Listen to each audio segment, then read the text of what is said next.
আমি দেখে এসেছি মানুষ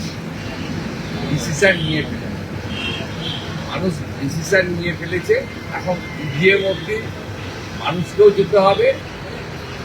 সুন্দরবনের একাধিক আসনে তৃণমূল কংগ্রেসের হার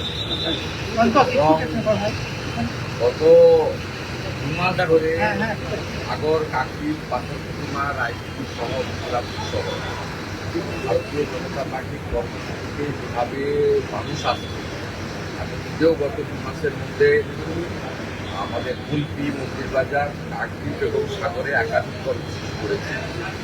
স্বরাষ্ট্রমন্ত্রী রায়পুর ভয় পেয়েছে তাই যে গুলি বন্দুকগুলো রাখা ছিল এখন বের করেছে। টাকা দিয়ে ঘোড়া কেনা বেচা হচ্ছে, মুখ্যমন্ত্রী মমতা বন্দ্যোপাধ্যায় এমনটা আশঙ্কা করছেন। টাকা দিয়ে ঘোড়া কেনা বেচা হচ্ছে এমন আশঙ্কা করছেন। উনি গত পরশুদিন বলছিলেন ভোটের সময় যে টাকাগুলো কেউ কেউ দেবে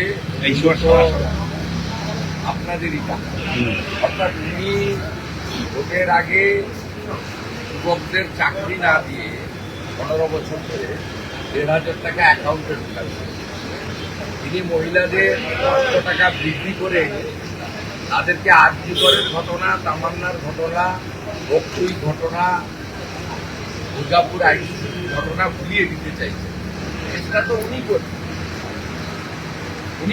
ভারতীয় জনতা পার্টি রাষ্ট্রবাদের পক্ষে পরিবর্তনের লক্ষ্যে কাজ করছে এবং বিকল্প ভারতীয় জনতা পার্টি এটা 3-3টে বড় নির্বাচনে প্রমাণ হয়েছে। 19-21 এত চেষ্টা করে, ছাপ্পা মেরে, ক্যামেরা বন্ধ করে 300 বিজেপি কর্মীকে খুন করেও 40% কাছাকাছি ভোট এবং 2,30,00,000 ভোটার, এই ভোটারের প্রায় 99% সনাতনী হিন্দু এবং আদিবাসী, আমাদেরকে নিচের দিকে নামাতে উনি পারেনি।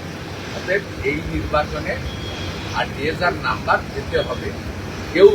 আমি তো 6 দিন ধরে গ্রামেই থাকলাম, মানে একেবারে বাংলাদেশের কাছাকাছি মুসলিগঞ্জ, রংপুরের বর্ডার, হলদিবাড়ি থেকে শুরু করে জলপাইগুড়ি হয়ে গতকাল কোতলপুর, দাস, সোনামুখী হয়ে রাত্রে বড়গোলাতে শেষ করে আমি দেখে এসেছি মানুষ ডিসিশন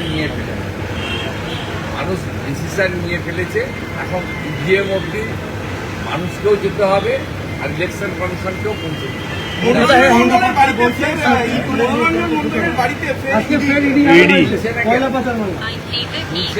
মনোরঞ্জনকে 100 কোটি টাকা মিনিমাম তুলিয়েছে ওনার বসেরা, পুলিশের।